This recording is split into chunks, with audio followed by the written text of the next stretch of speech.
హనుమత్ ప్రదక్షిణం చేసేటప్పుడు చెప్పవలసిన శ్లోకం ఏమిటో పరాశర సంహిత చెప్పింది. ఆయన దగ్గరికి వెళ్ళినప్పుడు ఆంజనేయం మహావీరం బ్రహ్మ విష్ణు శివాత్మకం తరుణార్క ప్రభం శాంతం ఆంజనేయం నమామ్యహం అంటూ తిరగాలి.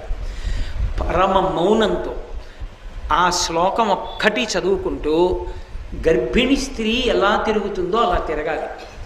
కనీసంలో కనీసం హనుమ జయంతి నాడు 3 మాటలు తిరగాలి. కనీస ధర్మం అది. 3 మాటలు తిరగాలి. 3 మాటలు తిరిగేటప్పుడు ప్రతిసారి తిరిగి వచ్చి ఒక చోట ఆగి శ్లోకం చెప్పి మళ్ళీ తిరగాలి ప్రదక్షిణంగా.